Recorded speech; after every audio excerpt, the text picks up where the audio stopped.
চাইতে মাদুদ শয়তানের ওয়াসওয়াসা থেকে আল্লাহর কাছে পানা চেয়ে পরম করুণাময় আল্লাহ তাআলার নামে শুরু করছি। যে কোনো ভালো কাজ করতে হবে কার নাম নিয়ে? আল্লাহর নাম নিয়ে। খানা খাবেন কার নাম নিয়ে? বাড়ি থেকে বের হবেন কার নাম নিয়ে? আল্লাহর নাম নিয়ে। আপনারা বলে দিলেন, কিন্তু আল্লাহ স্পেশাল আল্লাহ রাসূলকে দিয়ে বলে দিয়েছেন কি বলতে হবে। বুখারী বর্ণনা এসে দুই রকম কথা। একটা হচ্ছে বিসমিল্লাহি তাওয়াক্কালতু আলাল্লাহ ওয়ালা হাওলা ওয়ালা কুওয়াতা ইল্লা বিল্লাহ। এক নাম্বার। এই ছেলেরা, বাবুরা, ওখানে একটা বড় মানুষ বসান। পানিটা কোথায় ছিল যেন একটু দাও। আরেকটা হচ্ছে বিসমিল্লাহি তাওয়াক্কালতু আলাল্লাহ হাসবুনাল্লাহু ওয়া নি'মাল ওয়াকিল নি'মাল মাওলা ওয়া নি'মান নাসির। যখনই আপনি বিসমিল্লাহি তাওয়াক্কালতু আলাল্লাহ, আল্লাহর প্রতি তাওয়াক্কুল করে দায়িত্ব দিয়ে যখন আপনি বের হয়ে গেলেন, আপনার সাথে কোন কোন বর্ণনায় 8 জন, কোন বর্ণনায় 9 জন ফেরেশতা যতক্ষণ পর্যন্ত এই দরজায় আর প্রবেশ না করবেন ততক্ষণ পর্যন্ত আপনার গার্ড হিসাবে আপনার জন্য মেহেরবানি করে আমার দয়ার আল্লাহ আপনার জন্য 8 থেকে 9টা ফেরেশতাকে আল্লাহ নিযুক্ত করে দেন। একটাবার একটু জোরে বলা যায় না সুবহানাল্লাহ? আমার ভাইরা, এই জন্য একমাত্র শুধুমাত্র আল্লাহর প্রতি তাওয়াক্কুল করেই আমরা বের হব ইনশাআল্লাহ। আমি মাঝে মধ্যে ডায়াবেটিস মানুষ অসুস্থের কারণে মাঝে মধ্যে আমি একটু গরম পানি খাবো, এতে আপনার মনে কষ্ট নিয়ে না।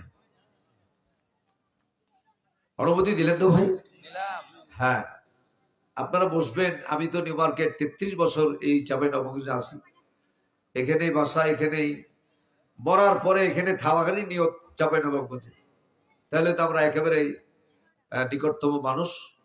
এখানে আপনারা বড় বড় আমার বাপতুল্য মানুষ বসে থাকবেন, আর এখানে চা পান করবো, এত ধৃষ্টতা দেখাবার কোনো সুযোগ নেই। এই মর্মে, এই কারণে আপনাদের কাছ থেকে পরিষ্কার করে নিলাম যে বেশি কথা বলে বলে জিহ্বাটা শুকিয়ে যাচ্ছে। আজকে আমার 58 নাম্বার মাহফিল চলছে। আল্লাহ তাআলা যদি হায়াতে রাখেন, যদিও ওয়েদার একেবারে ভালো না। আগামী দিন হচ্ছে পাবনা, এরপরে বগুড়া, তারপরে 2 দিন আবার পাবনা। ওদেরকে বহু রিকোয়েস্ট করলাম যে ওয়েদারের ক্ষেত্রে আপনার মাহফিলটা আপাতত স্থগিত করুন। ওনারা বললেন যে হুজুর একেবারে প্রস্তুতি নিয়ে ফেলেছি, যা খরচ করে ফেলেছি, একটু কষ্ট করে হলো আসেন। আল্লাহ তাআলা যেন মেহেরবানি করে আজকের মতো অন্তত আবহাওয়া কোরআনের জন্য যেন অনুকূলে এনে দেন, যেন বলেন আমিন। আল্লাহ রাসূল হচ্ছে আমাদের জন্য সর্বোত্তম নমুনা। রান্নাঘর থেকে শুরু করে রাষ্ট্রীয় পর্যন্ত এমন কোন দিক ও বিভাগ নাই যে রাসূলের আদর্শ নাই। চিৎকার মেরে বলেন ঠিক কিনা? নাম্বার 1, আমার স্নেহের কলিজার টুকরা আমার ছোট ভাই অনেক গুরুত্বপূর্ণ কথা বলেছেন। আমি খুব খুশি হচ্ছিলাম তার কথাগুলি শুনে। সময় স্বল্পতা এবং ঠান্ডা রাত, এই জন্য নাহলে আমি আরো কিছুক্ষণ কথা বলার সুযোগ তাকে দিতে পারি। আল্লাহ সুবহানাহু ওয়া তাআলা রাসূল সম্পর্কে আমাদের প্রাথমিক পর্যায়ে কিছু জানা দরকার। সেটা হচ্ছে আমরা অনেক মানুষ মনের অজান্তে আমরা বলি যে কোরআনে কারিমের মধ্যে কোনো রাজনীতি নাই। এই কথা বলার লোক আছে না নাই? এই কথা বলার অর্থই হচ্ছে পুরো রাসূলের জিন্দেগিটাকে ডাইরেক্ট অস্বীকার করা। কেমন অস্বীকার করা? বর্তমান বাংলাদেশে যতগুলি প্রেসিডেন্ট এসেছিলেন, যতগুলি প্রধানমন্ত্রী ছিলেন, এমপি মন্ত্রী ছিলেন, সমস্ত মন্ত্রী এমপি তারা সবাই রাজনীতিবিদ, ঠিক কিনা? তাহলে রাজনীতিবিদ ছাড়া প্রেসিডেন্ট হওয়া যায় না, রাজনীতিবিদ ছাড়া এমপি মন্ত্রী হওয়া যায় না। বিশ্বনবী মুহাম্মদুর রাসূলুল্লাহ সাল্লাল্লাহু আলাইহি সাল্লাম শুধু বাংলাদেশের মতো একটা টিলার মতো জায়গায়, এই জায়গা না, একটা রাষ্ট্রের না, গোটা পৃথিবীর প্রেসিডেন্ট ছিলেন বিশ্বনবী মুহাম্মদুর রাসূলুল্লাহ সাল্লাল্লাহু আলাইহি সাল্লাম। এই কথার মধ্যে কোনো সন্দেহ আছে? না। মাশাআল্লাহ। তাহলে প্রেসিডেন্ট হতে হলে রাজনীতিবিদ হতে হয়। কোরআনের চেয়ে শ্রেষ্ঠ রাজনীতির কিতাব যেমন পৃথিবীতে আর নাই, মুহাম্মদুর রাসূলুল্লাহ সাল্লাল্লাহু আলাইহি ওয়াসাল্লামের চাইতে শ্রেষ্ঠ রাজনীতিবিদ আকাশের নিচে জমিনের ভিতরে আর নাই। ক্লিয়ার? 2 নম্বর, রাসূল পাক সাল্লাল্লাহু আলাইহি ওয়াসাল্লাম শুধু রাজনীতিবিদ হিসেবে আদর্শিত ছিলেন না, তার কাছে ছিল স্ত্রীর আদর্শ, নারীর আদর্শ, বাবার আদর্শ, প্রধান সেনাপতির আদর্শ, এতিমের আদর্শ। শুধু তাই না, আমরা যারা বিবাহিত মানুষ এখানে আসি, আমাদের চারিত্রিক সনদ খুব গুরুত্ব দিয়ে শুনবে এবং জবাব দিবেন। আমাদের চারিত্রিক সনদ কোথা থেকে আসে, কোথায় পাওয়া যায়? পৌরসভায়। মাশাআল্লাহ, খুব সুন্দর বলেছেন। পৌরসভায় পাওয়া যায়, ইউনিয়ন কাউন্সিলে পাওয়া যায়। কিন্তু বিশ্বনবী মুহাম্মদ রাসূলুল্লাহ সাল্লাল্লাহু আলাইহি সার্টিফিকেট, চারিত্রিক সার্টিফিকেট দিয়েছেন স্বয়ং আল্লাহ। যারা বলুন কে দিয়েছেন? যারা বলুন না কে দিয়েছেন? আমাদের চারিত্রিক সার্টিফিকেট যদিও একজন ভালো মানুষের জন্য মেয়র মহোদয় যে সার্টিফিকেট লিখেন, তার মঙ্গল কামনা করি, খুব ভালো মানুষ। একজন মদখোর, জেনাখোর, তারিখোর, ডাকাত, চোর, তার জন্য একই সার্টিফিকেট দিয়ে থাকে। কারণ ভালো মানুষের ভোট যেমন প্রয়োজন আছে, চোর ডাকাতের ভোটও তেমন প্রয়োজন আছে। আছে না নাই? কথা বলেন না জোরে, আছে না নাই? কিন্তু আল্লাহ রাব্বুল আলামিন নবীর চরিত্রের সার্টিফিকেট দিলেন। আল্লাহ পাক কোরআনে কারীমের ভিতরে ঘোষণা করলেন, ওয়া ইন্নাকা লাআলা খুলুকিন আযীম। চিৎকার মেরে বলেন আল্লাহু আকবার। আবার বলেন আল্লাহু আকবার। বলবো কেন? লাভ যেখানে আমরাও সেখানে, লাভ নাই যেখানে আমরাও নাই। হাদিসুল কুদসির মধ্যে এসেছে, আল্লাহ নবী বর্ণনা করছেন, ফাকরাউ মা তায়াসসারা মিনাল কুরআন। কারোর সামনে যখন কোরআনে কারীম থেকে আবৃত্তি করা হয়, তেলাওয়াত করা হয়, যারা পুরুষ মানুষ থাকবেন জোরে করে তারা আল্লাহু আকবার বলবেন। কি বলবেন? আবার বলেন। আর মা বোনেরা চুপ থাকবেন না, আস্তে করে আওয়াজ ছাড়া তারা আল্লাহু আকবার ঘোষণা করবেন। স্পষ্ট করে নবীজি বলেছেন, যে ব্যক্তি আল্লাহর কোরআন শোনার পরে পুরুষ মানুষরা যারা জোরে করে আল্লাহু আকবার বলবেন, আল্লাহ রাব্বুল আলামিন ওই ব্যক্তিদের জন্য, নরনারীর জন্য, পুরুষের জন্য, মহিলার জন্য দুইটি পুরস্কার ঘোষণা করেছেন। এক নম্বর হলো, যে কোনো কারণে, যে কোনো গুনাহের কারণে যদি জাহান্নাম ফায়সালা হয়ে যায়, জাহান্নাম আপনাকে যেতে হতে পারে, কিন্তু আল্লাহু আকবার বলার কারণে একটা সেকেন্ডের জন্য জাহান্নামের আগুন আপনাকে স্পর্শ করবে না। পুরস্কারটা ছোট না বড়? তাহলে কি সুবহানাল্লাহ আওয়াজ এমনিটি হয়েছে? একটু জোরে বলি আল্লাহু আকবার। মাশাআল্লাহ। দুই নাম্বার পুরস্কার হলো, আমাদের মতো এরকম মহানন্দা নদী নয়, গোটা পৃথিবীর জমিনে যত মহাসমুদ্র আছে আর মহাসমুদ্রে যতগুলি পানি আছে, আল্লাহর বান্দা বান্দীরা কোরআন শোনার পরে আস্তে করে জোরে করে যারা আল্লাহু আকবার বলবে, মহাসমুদ্রের পানি পরিমাণ সগীরা গুনাহ সেকেন্ডের ভিতরে আল্লাহ তাআলা মাফ করে দেন। অন টেস্ট বুঝেন তো আপনারা? ট্রাই করছি আমি। ওয়া ইন্নাকা লা'আলা খুলুকিন আযীম।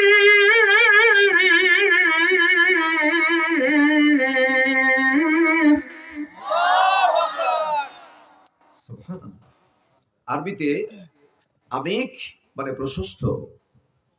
আবার স্পষ্ট কথা বোঝা যায়। আরিজ শব্দের অর্থ হচ্ছে লম্বা। আল্লাহ রসুলের চরিত্রের সামনে আমিক ব্যবহার করলেন না, আরিজ ব্যবহার করলেন না, ব্যবহার করলেন আজিম।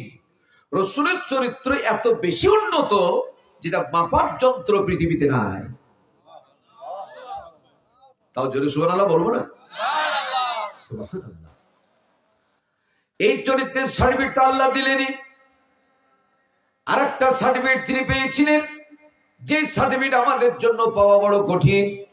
নিজকে নিজে প্রশ্ন করবেন, আমার কথাটা শোনার পরে পরে আপনার চারিদিকে সার্টিফিকেটটা পাবেন কি, পাওয়ার উপযুক্ত কিনা, আল্লাহ রাসূলের চরিত্রটা কেমন ছিল, এটা জানার জন্য বেশ কিছু সংখ্যক লোকেরা এসে, বহিরাগত লোকেরা এসে রাসূলের চরিত্র সম্পর্কে অ্যাপ্রোপ্রিয়েট জায়গা খুঁজছিলেন। যেমন কি হযরত আনাস রাদিয়াল্লাহু তাআলা আনহু রাসূলের 10 বছরের খাদেম ছিলেন। কয় বছরের?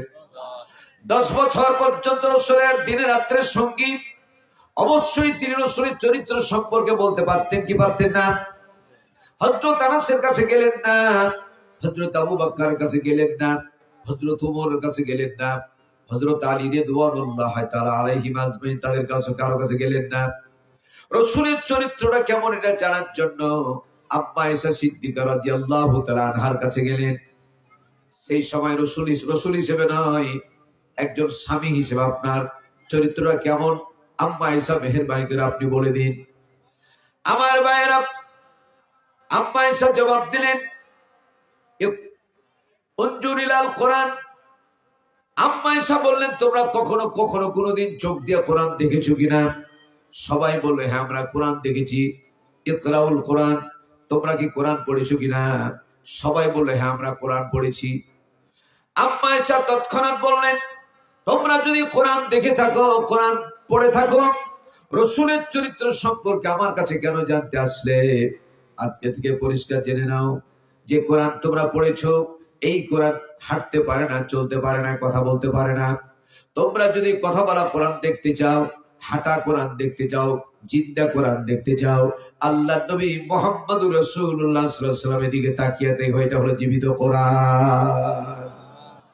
চিৎকার করে আরো জোরে বলেন সুবহানাল্লাহ। আমার ভাইয়েরা, এই রাসূল প্রত্যেকটা সময়ের আদর্শ নিয়ে আলোচনা করতে গেলে আমার ভাইয়েরা 100 বছর, 200 বছর, 300 বছর না, গোটা পৃথিবী হায়াত যতদিন থাকবে, আল্লাহ পাক রব্বুল আলামিন যদি বাঁচিয়ে রাখেন, গোটা পৃথিবীর প্রয় হয়ে যাবে, রাসূলের চরিত্র সম্পর্কে বলা শেষ হবে না। চিৎকার মেরে বলেন সুবহানাল্লাহ। কারণটা কি? কারণ হলো যেটা রাসূলের চরিত্র সেটাই হলো কোরআন, যেটাই হলো কোরআন সেটাই রাসূলের চরিত্র। তার কারণ হলো রাসূলের চরিত্রের সাথে একটা জের জবর পর্যন্ত কোনো পার্থক্য নাই। যেটাই কোরআন সেটাই রাসূলের চরিত্র, যেটাই রাসূলের চরিত্র সেটাই হলো কোরআনে কারীম। আমার ভাইয়েরা, এবার মুসলিম শরীফের হাদিসের মধ্যে আছে 2774 নম্বর হাদিস, কোন স্বামী যদি ইন্তেকাল করেন, এটা সকলের জন্য বলছি, কোন স্বামী যদি ইন্তেকাল করেন আর তার স্ত্রী যদি বলে, আমার স্বামী ভালো ছিলেন, আমার স্বামী পরেশগার ছিলেন, আমার স্বামীর বিরুদ্ধে আমার কোনো কমপ্লেইন্ট নাই, আমার স্বামীর প্রতি আমি সন্তুষ্ট, আল্লাহ নবী বলেছেন তার কোন স্ত্রী এরকম সুপারিশ যদি করে, আল্লাহ রাব্বুল আলামিন স্ত্রীর সুপারিশটা স্বামীর জন্য জান্নাতে যাওয়া 99% আল্লাহ পাক সহজ করে দেন। তাহলে এর থেকে বোঝানো যায় রাসূল 3টা জিনিস ভালোবাসতেন। 1 নামাজ, যারা বলেন 1 নামাজ, 2 সুগন্ধি, 2 নাম্বার সুগন্ধি, 3 স্ত্রীদেরকে রাসূল ভালোবাসতেন। তাহলে রাসূলের উম্মত আমাদেরকে অবশ্যই উম্মত দাবি করলে এই 3টা জিনিস ভালোবাসতে হবে। কথা বলেন, ভালোবাসতে হবে। আমার ভাইয়েরা, রাসূলের আদর্শ বলতে গিয়ে প্রথম বলা লাগে, রাসূল মাগরিবের খানা খেতেন, মাগরিব নামাজ পড়ে একটা বার উচ্চারণ করে বলুন, আল্লাহ নবী রাতের খানা খেতেন কখন? একটু মেহেরবানি করে জবাব চাই। মাগরিব নামাজ পড়ে রাসূল খানা খেতেন, রাতের খাবার। এশা নামাজ পড়ে যত দ্রুত পারতেন ঘুমিয়ে যেতেন। একমাত্র কারণ ছিল, শুধুমাত্র কারণ ছিল, যত দ্রুত ঘুমা যায় ফজরের জামাত ধরা তার জন্য তত সহজ হবে। একথা ঠিক কিনা? যদি ওই জায়গায় ঠিক বলে দিতেন, এই কয়েকটা সেকেন্ড নষ্ট হতো না। যেটা ঠিক আপনারা বুঝতে পারবেন এটা ঠিক কিনা। আমার ভাইয়েরা, আল্লাহ নবী এশা নামাজ পড়ে ঘুমিয়ে যেতেন, যাতে করে ফজরের জামাত ধরার সুযোগ হয়ে যায়, স্বাভাবিক হয়ে যায়, সহজ হয়ে যায়। অত্যন্ত দুঃখজনক হলো সত্য, আমরা রাত্রে খাবার খাই 11টা বাজে, তারপরে তাড়াতাড়ি ঘুমাই না। আমাদের ম্যাক্সিমাম আজকে যুবক যুবতীর, মেয়েদের, ছেলেদের, শুধু তাদের নাই, তাদের বাপ মা উভয়ের, অনেকের ঈমান ধ্বংস করার জন্য 11টার সময় যদি বিছানে যায়, এরকম একটা আমি বলতে লজ্জা পাচ্ছি, এলাকার মানুষ, এটা যদিও প্রয়োজনীয় জিনিস, কিন্তু এমন কোন নিকৃষ্ট জিনিস নাই যে এর ভেতরে পাওয়া যাবে না। যুবকরা ঠিক বলে না? আমার ভাইয়েরা, এই জন্য হঠাৎ করে এই নিকৃষ্ট জিনিস দেখতে দেখতে রাত্রি 3টা বেজে যায়, ঘুম আসে না, ঘুমাতে পারে না। আমার ভাইয়েরা, এটার ক্ষতিকর কতগুলি দিক আছে, মাত্র একটা মাত্র বিষয় আমি বলবো। আল্লাহ তাআলা বললেন, وَجَعَلْنَا نَوْمَكُمْ سُبَاتًا وَجَعَلْنَا اللَّيْلَ لِبَاسًا وَجَعَلْنَا النَّهَارَ مَعَاشًا। আমি রাত্রিকালকে তোমাদের জন্য আরামদায়ক হিসেবে বানিয়েছি। যে ব্যক্তি সারাটা দিন পরিশ্রম করেছ, কঠোর পরিশ্রম করেছ, কিন্তু পৃথিবীতে এমন কোন মেডিসিন নাই যে মেডিসিন ব্যবহার করলে তোমার ক্লান্তি দূর হয়ে যাবে, কিন্তু আমি আল্লাহ তাআলা তোমাকে দয়া করে এশা নামাজ পড়ার পরে পরে এই ঘুমটা যদি মিনিমাম 6 ঘন্টা ঘুম দান করে দেই, তাহলে তোমার সারা দিনের সমস্ত ক্লান্ত দূর হয়ে যায়। চিৎকার মেরে বলে ঠিক কিনা? এই ঘুমটা দেওয়ার মালিক কে? অনেকগুলি মানুষ আছেন, অনেক একাধিক ট্যাবলেট খান ঘুমের, তারপরে ঘুম আসে না। কি যে কষ্ট যারা হয় সেই ছাড়া কেউ জানে না। আমার ভাইরা, এই জন্য আল্লাহ রাব্বুল আলামিন রাত্রি দিলেন, লাইট জেলে যদি কেউ ঘুমায় এই প্রশান্তি দূর হবে না, প্রশান্তি পাবে না। এই জন্য আল্লাহ শিখিয়ে দিলেন মানুষের সাথে আর রাতের আধারের সাথে নেগেটিভ পজিটিভ একটা সম্পর্ক করে দিয়েছেন। যেমন মার অংশ থেকে সন্তান 5টা অংশ পেয়ে থাকে। 1 নাম্বার হলো চামড়ার নিচে যে পর্দাটা, সাদা পর্দাটা, এটা মায়ের পক্ষ থেকে আসে। যার বাস্তব নমুনা, কোন একটা সন্তান বিছানায় ঘুমিয়েছিল, দুধ খাওয়া সন্তান, ছোট সন্তান, বুঝতে পারে না এটা আমার নানি, এটা আমার খালা, এটা আমার ফুফু, এটা আমার বোন। অথচ ক্ষুধার যন্ত্রণায় যখন কাঁদে, তার মা যদি নদীতে কাপড় ধুতে আসে, পেশাব পায়খানা কাপড় চোপড় গুলি ধুতে আসে, ওই বাচ্চা যে উঠে গেছে, পৃথিবীর কেউ না জানো, মার কলিজায় টান লেগে যাবে, মা তৎক্ষণাৎ ছিটপিট করা শুরু করবে, আমার সন্তান মনে হয় উঠে গেছে। এই এদিকে কান্না করার কারণে তার ফুফু কোলে নাই, কিন্তু চুপে না, খালা কোলে নাই, চুপে না, চাচি কোলে নাই, চুপে না, অন্যান্য মানুষ যে কোলে নাই কিন্তু কারো কাছে চুপে না। ও তো বুঝতে পারে না এটা আমার খালা, এটা আমার চাচি, এটা আমার বোন। কিন্তু এই বুঝতে না পারা সন্তানকে মা যেমন দৌড়িয়ে এসে কোলে নিয়ে নেয়, আগুনে পানি দিলে যেমন নিভিয়ে যায়, এর চেয়ে দ্রুত গতিতে বাচ্চার কান্না বন্ধ হয়ে যায়। চিৎকার মেরে বলে ঠিক কিনা? আমার ভাইয়েরা, একজন কবি বলেছিলেন, বিদেশে বিরাজ্যে যার সন্তান মারা যায়, পশু পক্ষী না জানিতে জানে আগে মায়। সুবহানাল্লাহ, একটাবার বলবেন না সুবহানাল্লাহ? আমার ভাইরা, বলে শাহরগ, বাংলাতে বলে মেরুদণ্ড। কথা কি বুঝে আসছে না? স্পাইনাল কর্ড, এই জায়গা থেকে চেরাঙ্গুল নিচে বিজ্ঞানীরা সবে মাত্র প্রমাণ করলো মিনিমাম 6 ঘন্টা ঘুম পারলে এখানে একটা ডমুরের মতো, ডমুর চিনে কিনা, ডমুর পরিমাণে একটা পদার্থ তৈরি হয় যেটার নাম হলো মেলাটোনিন। যেটা বলুন তো কি? মেলাটোনিন। যদি মিনিমাম আধারে 6 ঘন্টা 5 ঘন্টা ঘুম হয় মিনিমাম, ওই মেলাটোনিনটা তৈরি হবে। মেলাটোনিন তৈরি হলে প্রথমত সকালে খিদা লাগবে, কিন্তু মেলাটোনিন যদি তৈরি না হয় খিদা লাগবে না, ক্ষুধা বন্ধ হয়ে যাবে, খেতে পারবে না। যদি খেতে না পারে তাহলে কোনো কাজে তার মন বসবে না, অফিসে গিয়ে মন বসবে না, লেখাপড়াতে গিয়ে মন বসবে না, কোনো কাজে গিয়ে মন বসবে না। আমাকে বোঝাতে পেরেছি না পারি নাই? আমার ভাইয়েরা, এই জন্য মনে কিছু নিয়েন না।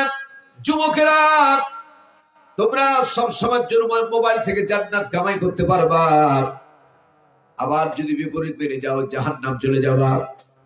এই মোবাইলের কোনো দোষ নাই, মোবাইল যিনি কন্ট্রোল করেন, যিনি চালান, দোষ হলো তার। অনেকে কথা বলে না। আমার ভাইয়েরা, এই জন্য রাসূল পাক সাল্লাল্লাহু আলাইহি সাল্লাম দ্রুত ঘুমিয়ে গেলেন, এশা নামাজ পড়ে ঘুমিয়ে গেলেন। কে যেন দরজায় এসে নক করলো। এখানে একটা বড় মাসালা আছে। গভীর রজনীতে দরজার সামনে এসে একবার মাত্র যদি নক করে কখনো দরজা খুলবে না। রাসূলুল্লাহ নিষেধাজ্ঞা আছে, দরজা খুলবেন না। একটিবার যদি নক করে, এটা কোনোদিন কোনো মানুষ নক করবে না। জিন শয়তানের ভিতরে, শয়তানের মধ্যে, জিনের মধ্যে যারা দুষ্টু জিন, ওরা কিন্তু মাত্র একবার নক করবে। আমার ভাইয়েরা, মানুষের ভিতরে চোর হোক, ডাকাত হোক, আর ভালো মানুষ হোক, খারাপ মানুষ হোক, একাধিকবার নক করবে। রাসূল শুয়ে আছেন, একাধিকবার নক করলো। কান খুলে জবান বন্ধ করে গেটটা একটু মেহেরবানি করে ক্লিয়ার করুন, কথা শুনুন। আমার ভাইয়েরা, আল্লাহ নবী তৎক্ষণাৎ উঠে পড়লেন, নিজ হাতে দরজা খুললেন। দরজা খোলার সঙ্গে সঙ্গে দেখতে পেলেন একজন যুবক, অতিরিক্ত ফর্সা সুন্দর একজন হৃষ্টপুষ্ট যুবক দাঁড়ায় আছেন। আল্লাহ নবী তৎক্ষণাৎ জিজ্ঞেস করলেন, মা ইসমুকা, তোমার নাম কি? আগত ব্যক্তি তৎক্ষণাৎ বললেন, ইসমে জুনাইদ, আমার নাম হলো জুনাইদ। একটা বলুন তো, নামটা কি? আনা ইহুদি। আনাম আরবিতে আনা মানে আমি, ইহুদি মানে ইহুদি। আমি একজন ইহুদি। দাঁড়িয়ে থাকা ব্যক্তি বলছে, আমি একজন ইহুদি, আনা ইহুদি। রাসূল জিজ্ঞেস করলেন, ফাইনা তাযহাব, কোত্থেকে আসতেছো অথবা কই যাইবা? তৎক্ষণাৎ জুনাইদ বলল, আমি রাতের বেলা অন্ধকারে পথ ভুল করে আপনার দরবারে এসে পড়েছি, আপনি আমারে মাফ করুন। আল্লাহ নবীর বাড়িতে সেদিন সারাদিন পানি ছাড়া কোনো খাবার ছিল না। আমার ভাইয়েরা, তারপরেও রাত্রিবেলা মেহমান এসে গেল। রাসূল তাবাসসুম হাসলেন। তাবাসসুম মানে মুচকি হাসা। রাসূল খুব ভালো করে জানেন, মেহমান বরকত নিয়ে আসে আর রহমত দিয়ে যায়। এই কথা ঠিক কিনা?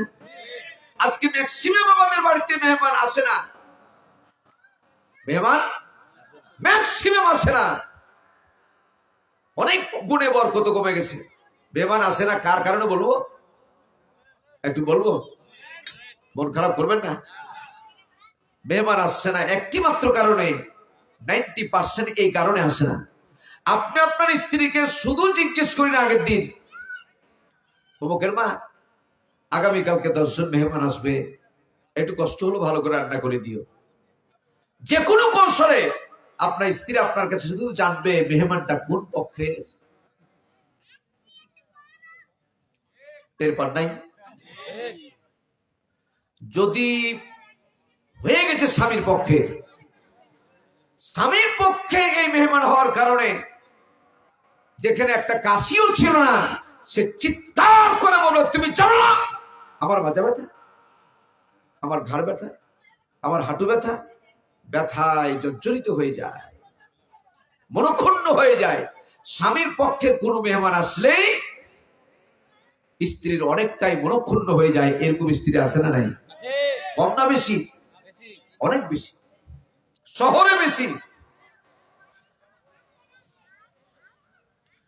অনেকেই মেহমান পছন্দ করেন, ম্যাক্সিমাম স্ত্রীরা পছন্দ করেন না।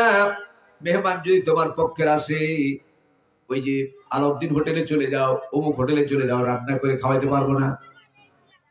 আমার ভাইরা, 95% স্ত্রীরা জাহান্নামে যাবে এই কারণটাতে, যে স্বামীর পক্ষের মেহমানকে সে অ্যাকসেপ্ট করতে পারে না,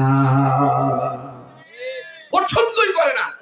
এখন ইনকাম করি আমি, ম্যাক্সিমাম 90% পুরুষরা ইনকাম করে, ঠিক কিনা?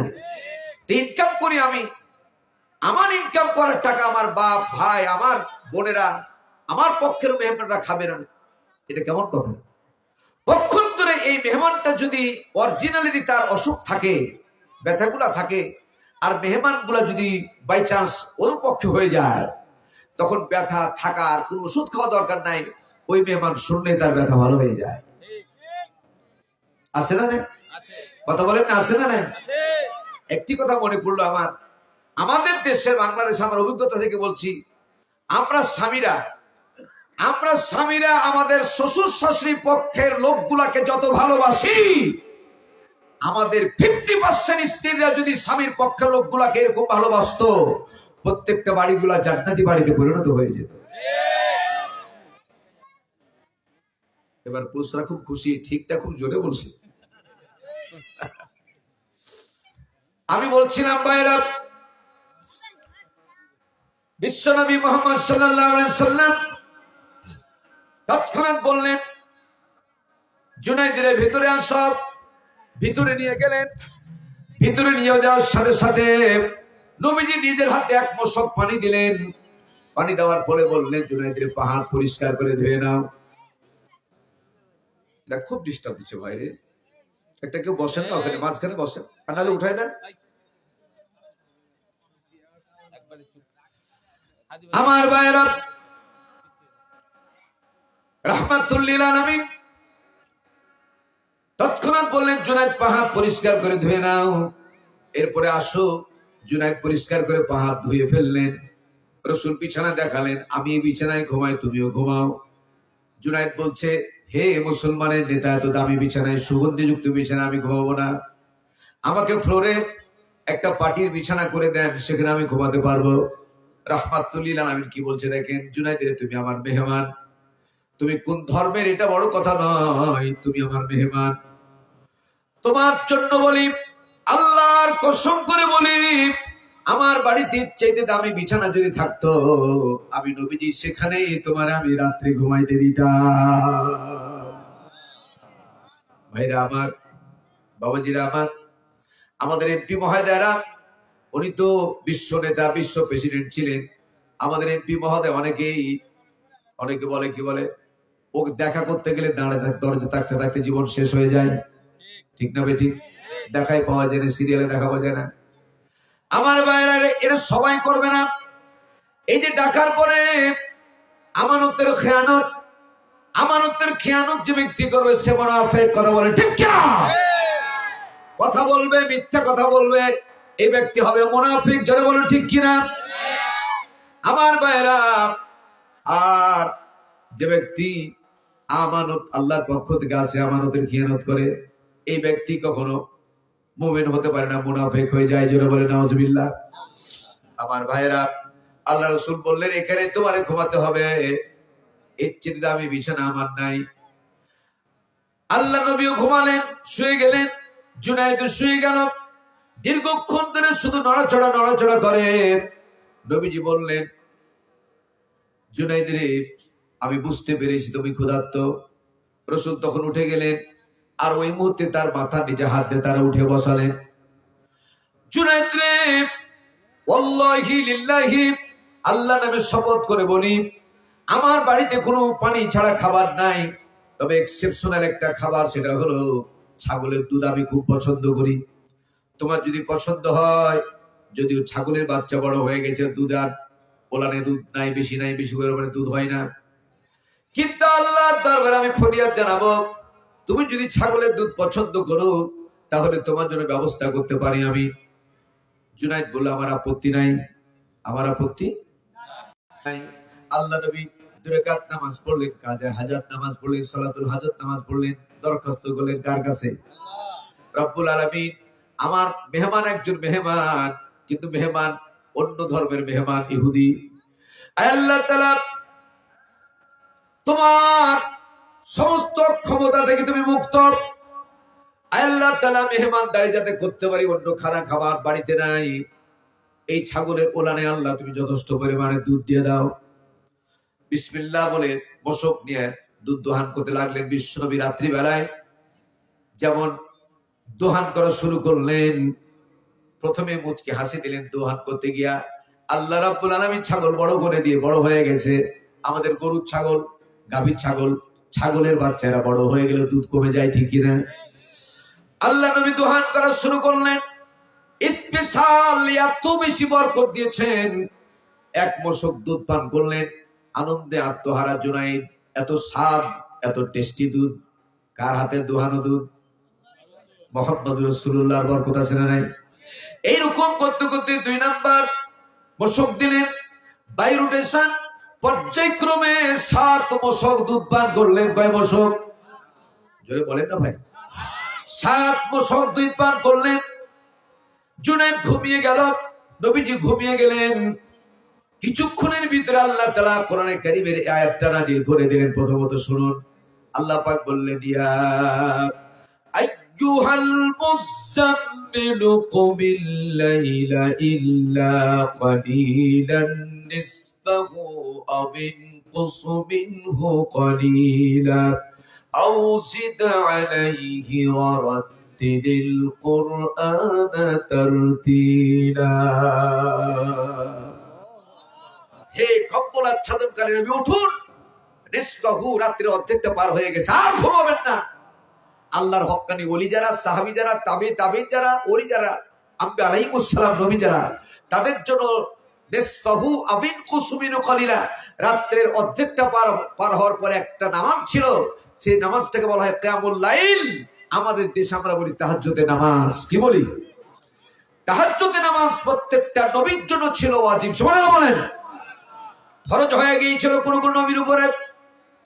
আমার ভাইরা, এই নামাজ পড়ার জন্য আল্লাহ ইশারা করলেন।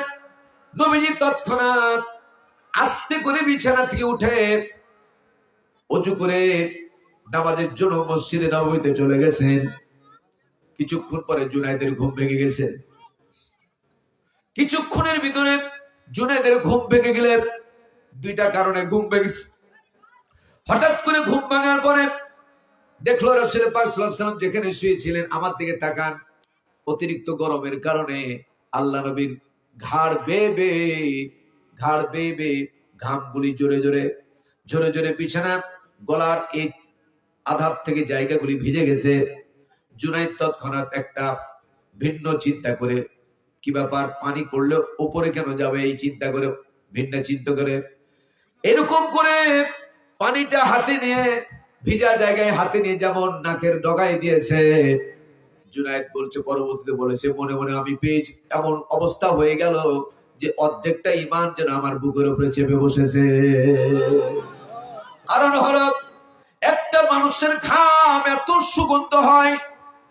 জুনায়েদ অত্যন্ত সম্ভ্রান্ত পরিবারের সন্তান, কিন্তু একটা মানুষের ঘাম এত সুগন্ধি হয়, সুঘ্রাণ হয়, এটা আমার জানা ছিল না। আমার পরিষ্কার মনে হয়ে গেছে এটা সাধারণ কোনো মানুষ হতে পারে না। আমার ভাইরা, চট করে জুনায়েদ উঠে গিয়া বারবার নাকের এই ঘ্রাণটা নেয়।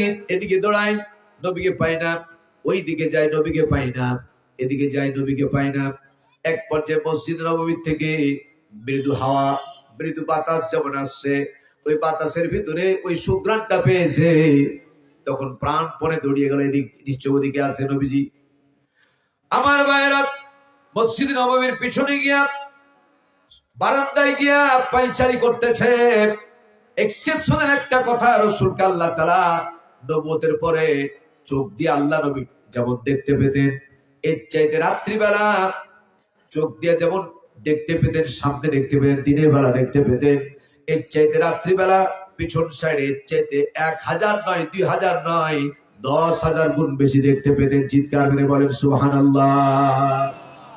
অনেকের মধ্যে প্রশ্ন জাগবে, আব্দুল বাসির ভাই, নবীর পিছনে কি চোখ ছিল না? কি না, কোনো চোখ ছিল না, দেখতেন কেমনে? প্রশ্ন আসবে না? স্বাভাবিক প্রশ্ন আসার। নবীজি চোখ ছিল না, কিন্তু নবুয়তের সিলমোহর, স্পাইনাল কর্ডের 4 আঙ্গুল নিচে নবুয়তের সিলমোহর আল্লাহ তাআলা দান করেছিলেন। আল্লাহ নবী চোখ দিয়ে যেমন দেখতে পেতেন, এর চেয়ে 10,000 গুণ বেশি নবুয়তের সিলমোহর দিয়ে দেখার শক্তি আল্লাহ দান করেছিলেন। আর একটু জোরে বলা যায় না সুবহানাল্লাহ? আওয়াজটা এরকম করে বলবেন ইনশাআল্লাহ। আল্লাহ নবী নামাজে আছেন, পায়চারি করে পিছনে জুনায়েদ তৎক্ষণাৎ দ্রুত নামাজ সমাপ্ত করে নবীজি পিছনে গিয়া জুনায়েদের মাথায় হাত বুলায়া বলছে, জুনায়েদ রে, তোমার তো বিশ্রাম করার কথা ছিল। কত গুরুত্বপূর্ণ কথা, শুনে এদিকে তাকান। তোমার তো পায়চারি করার কথা না, তোমার তো ঘুমার কথা, রেস্টে নেওয়ার কথা। জুনায়েদ তৎক্ষণাৎ বলল, হে মুসলমানের নেতা। নবীজি তৎক্ষণাৎ একটু মন খারাপ করে বললেন, তুমি বারবার আমাকে মুসলমানের নেতা বলছো কেন? তুমি আমার সম্পর্কে জেনে নাও, আল্লাহ রাব্বুল আলামিন আমার সম্পর্কে বলেছেন, কুল ইয়া আইয়ুহান নাসু ইন্নী রাসূলুল্লাহি ইলাইকুম জামিআ। হে রাসূল, গোটা বিশ্বের মানুষকে সকলকে আপনি জানাই দেন, আল্লাহ তাআলা আমাকে অর্থাৎ রাসূলকে গোটা বিশ্বের সমগ্র মানুষের জন্য রাসূল হিসেবে প্রেরণ করেছেন। চিৎকার করে বলেন সুবহানাল্লাহ। আর একটা এক্সাম্পল দিলে খুব ভালো করে শুনবেন, বুঝবেন। আল্লাহ হলেন রব্বুল আলামিন। একটা বার জোরে বলে রব্বুল আলামিন, বিশ্বজাহানের প্রতিপালক রব। আর নবী সম্পর্কে আল্লাহ পাক বললেন রাহমাতুল লিল আলামিন। আল্লাহ হলেন রব্বুল, উচ্চারণ করেন, আল্লাহ হলেন রব্বুল, রাসূল হলেন রাহমাতুল লিল আলামিন। শব্দটা একই আছে না? আল্লাহ পাক বিশ্বজাহানের প্রতিপালক, পালনেওয়ালা রব, রিজিক দাতা, শাসনকর্তা, আইনদাতা, শাসনকর্তা, পালনকর্তা। রাসূল সম্পর্কে আল্লাহ তাআলা বললেন রাহমাতুল লিল আলামিন, গোটা বিশ্বের সমগ্র সৃষ্টির জন্য আমি রহমত হিসেবে প্রেরণ করেছি। যার জ্বলন্ত নমুনা সিরাত ইবনে হিসাম গ্রন্থের মধ্যে এসেছে। অথেন্টিক কিতাব সিরাত ইবনে হিসাম। আমার ভাইয়েরা, এই কিতাবের মধ্যে এসেছে 42 জন সেনাপতি সাহাবীকে সাথে করে নিয়ে আল্লাহ নবী কোন একটা জায়গায় যেতেছিলেন। কয়জন সাহাবী? জোরে বলেন। হঠাৎ করে একটা মাঠ অতিক্রম করে যাওয়ার পর একটা গ্রামে যেমন ঢুকলেন, তার প্রথমেই দেখতে পেলেন একটা মাদি উট শুয়ে আছে। কি উট? মাদি উট। বুঝাতে পেরেছি আমি? মাদি উট শুয়ে আছে। রাসূলকে দেখার পরে চট করে দাঁড়িয়ে গেল। সিরাত ইবনে হিসাম থেকে বলছি। দাঁড়িয়ে যাওয়ার পরে ওই উটের চোখ দিয়ে দরদর করে পানি পড়তেছে। রাসূল সেখানে দাঁড়িয়ে গেলেন। দাঁড়িয়ে যাওয়ার পরে সাহাবীদেরকে বললেন, তোমরা 6 জনের দিকে যাও, 5 জনের দিকে যাও, 10 জনের দিকে যাও, যে কোনো ক্রমে যেভাবে হোক না কেন উটের মালিককে আমার সামনে নিয়ে আসো। হঠাৎ করে খুঁজে তাকে পাই নাই। কমপক্ষে 1 ঘন্টা 20 মিনিট হয়ে গেছে, খুঁজে পাওয়া যায় না। এরপরে যখন খুঁজে পেয়েছে, তাকে সাথে করে নবীর সামনে নিয়ে আসলেন। আসার পরে পরে রাসূল জিজ্ঞেস করলেন, ও উটের মালিক তুমি কিনা? তো হ্যাঁ। তুমি 2টা অপরাধ করেছো। কি অপরাধ করেছি? না, 1 নম্বর অপরাধ হলো এই উটটা যতটি বোঝা বহন করতে পারে তার চাইতে অনেক গুণ বেশি বোঝা তার উপর আজকে চাপাই দিয়েছো।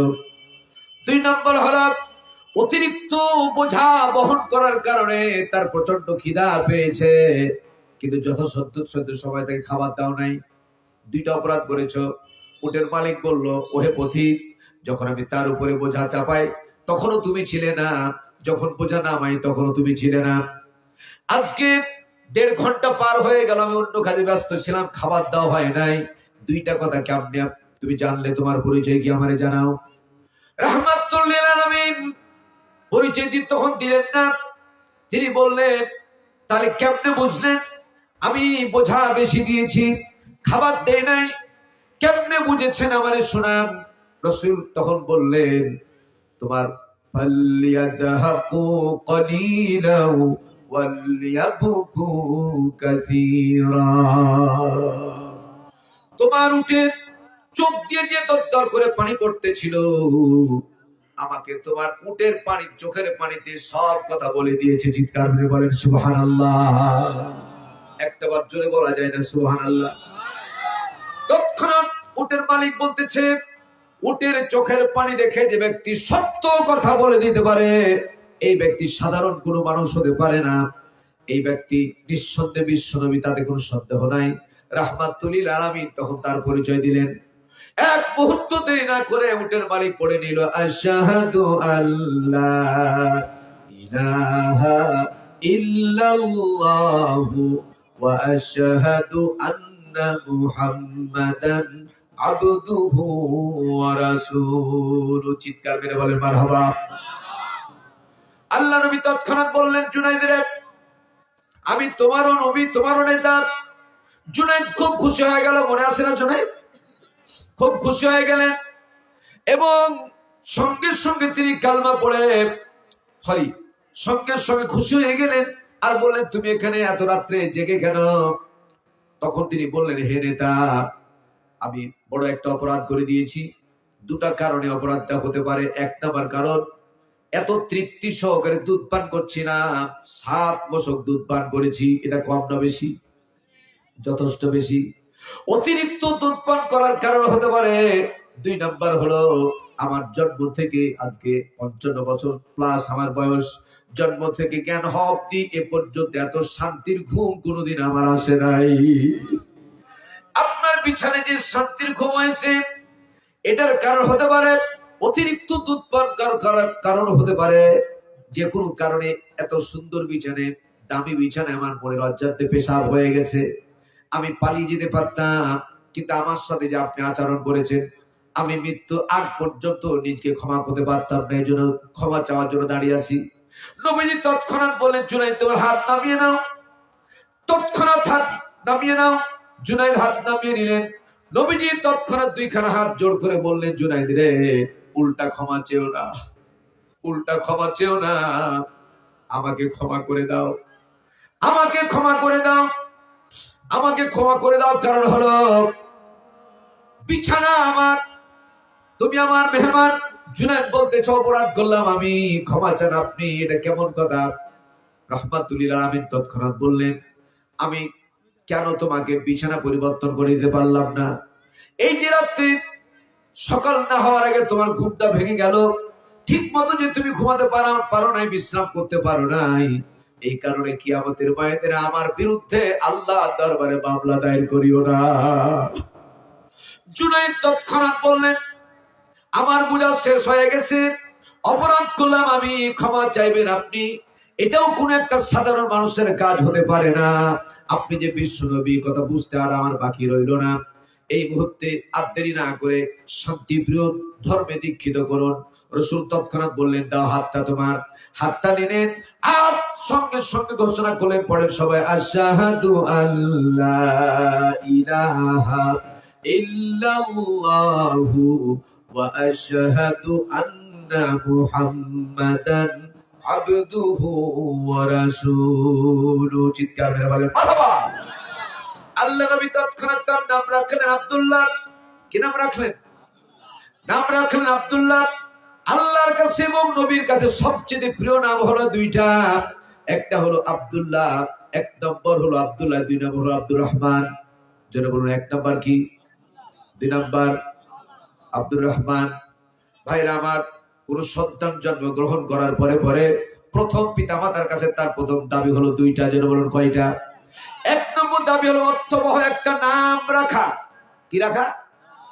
জোরে করে বলেন। 1 নম্বর অধিকার, অর্থবহ একটা নাম রাখতে হবে। আলেম, এমন আলেমের কাছে গিয়ে বলতে হবে, আমার মতো ছোটখাটো আলেমকে না, যারা একটা শব্দের একাধিক অর্থ করতে পারে, তারকিব তাহকিক করতে পারে, এরকম মজবুত ভালো কিতাবি আলেমের কাছ থেকে জেনে নাম রাখতে হবে। কারণ কোরআনে আছে বলে রাখতে পারবেন না। এর কারণ হলো, অনেকগুলি উদাহরণ আল্লাহ কোরআনে কাফের মুশরিকদেরকে দিয়ে দিয়েছেন। যেমন আল্লাহ বলছেন, তাব্বাত ইয়াদা আবি লাহাব আবি লাহাব আবি লাহাব ওয়া তাব। তাব্বাত ইয়াদা আবি লাহাব। এটা কার নাম আছে? মাশাআল্লাহ। এই তো, এই যে দেখেন, বুঝে ফেলেছেন, আবু লাহাব। আবু লাহাব আছে না? এতগুলি মানুষ, একজন বলেন তো কারো ছেলের নাম কি আবু লাহাব রাখছেন? কোরআনে যে আছে। তাহলে কোরআনে থাকলেই রাখা যাবে না। এই শিক্ষার জন্য বললাম। আমার ভাইয়ের নাম রাখলেন আব্দুল্লাহ। আব্দুল্লাহ বলতেছে, ইয়া রাসূলুল্লাহ, আপ দেরি করিয়েন না, আমাকে রক্ষক দেন, বাড়িতে যাই, বৃদ্ধ পিতামাতা আছে, আমার স্ত্রী আছে, 3টা ছেলে মেয়ে আছে, তাদেরকে নিয়ে এসে কালমা পড়ে মুসলমান বানায় দেন। নবীজির সাথে আব্দুল্লাহ কথা বলতেছিলেন। ইতি বছরে হযরত বেলাল রাদিয়াল্লাহু তাআলা বললেন, হাইয়া আলাস সালাহ।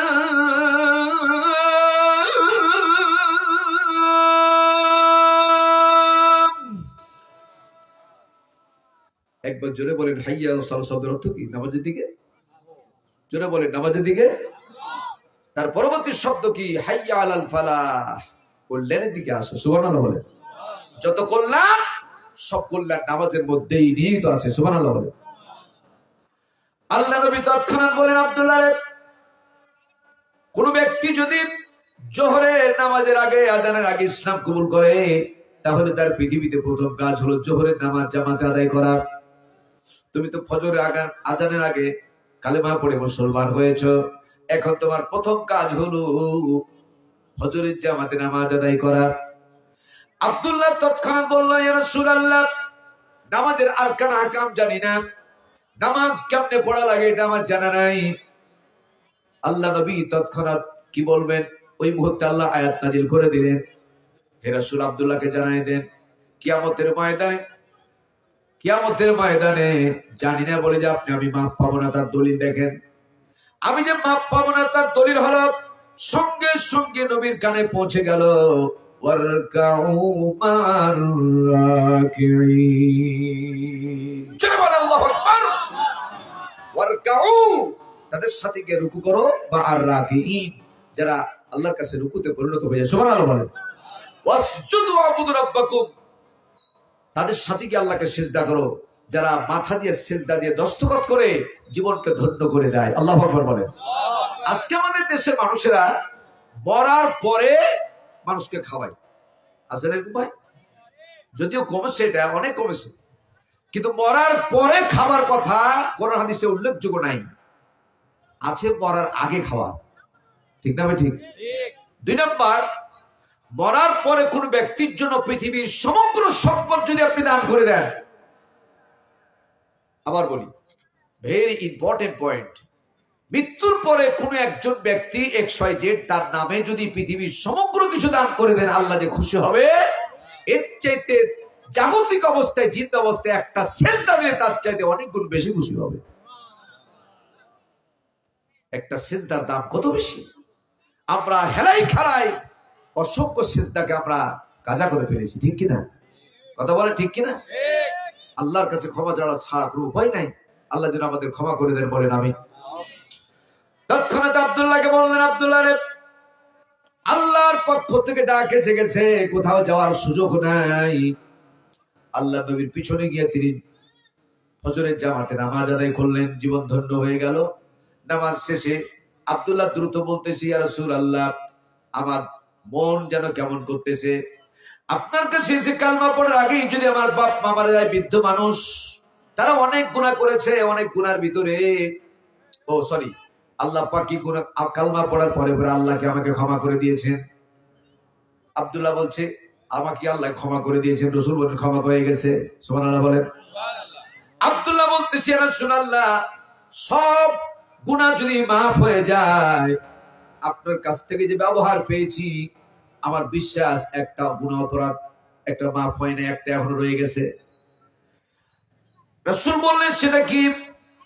না তো ইয়া রাসূলুল্লাহ, আমার বৃদ্ধ পিতামাতা প্রত্যেকটা দিন পেশাব পায়খানা করা যেমন জরুরি, ক্ষুধা লাগলে খাবার খাওয়া যেমন জরুরি, প্রত্যেকটা রাত্রে ঘুমানোর আগে প্রত্যেকটা সদস্যকে গোল করে বসায় নিয়ে আপনার নামে 1000 বার করে তাসবিহ জপার মতো করে আপনাকে গালি দেওয়া হয়। এত নিকৃষ্ট কোনো গালি নাই যে আপনাকে দেওয়া হয় নাই। আমার বাবার নেতৃত্বে প্রত্যেকটা রাত্রিতে এরকম করে গালি দিয়ে ঘুমানো হয়। অন্তত আপনার মতো মানুষকে, এই যার কাছে কথা বলছে আপনি শুনতে পান না, যার কাছে বাচ্চারা কথা বলছে আপনারা শুনতে পান না?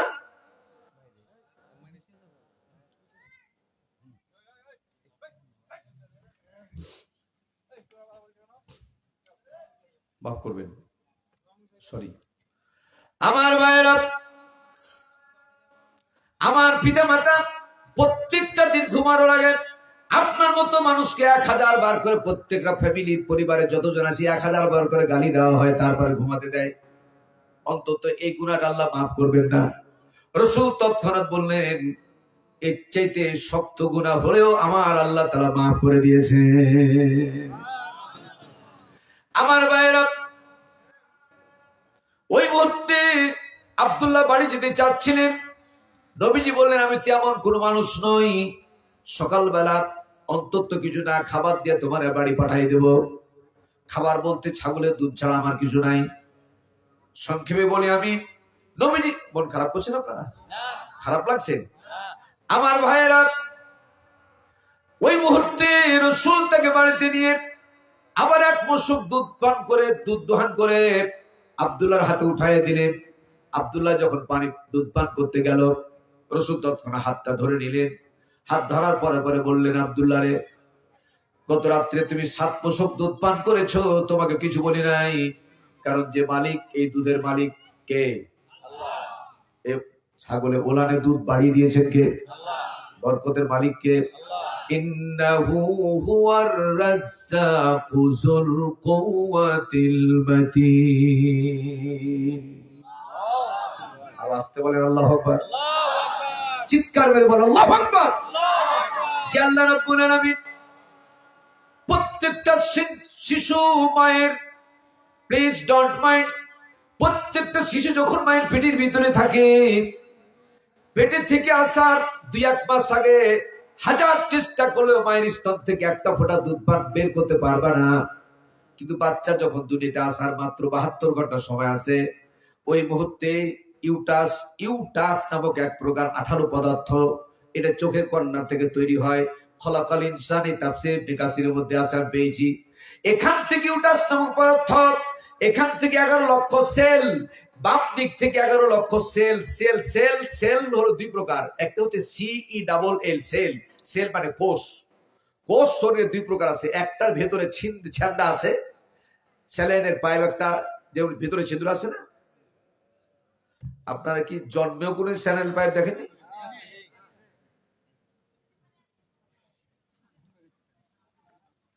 ঘুমটা ভাঙার জন্য এটা বললাম কথাটা। ওষুধটা যেমন দরকার ওই রকমই দিস।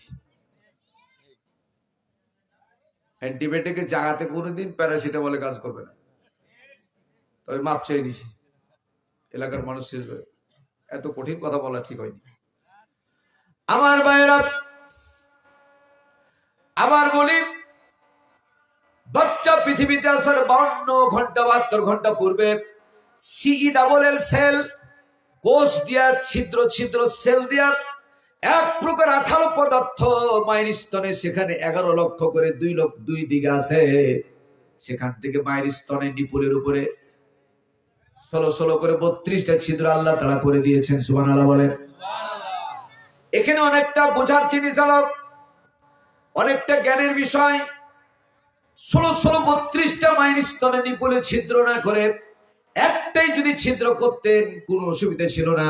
কেন তিনি সূক্ষ্ম ছিদ্র করলেন? তার জ্বলন্ত নমুনা তাকান আমার দিকে।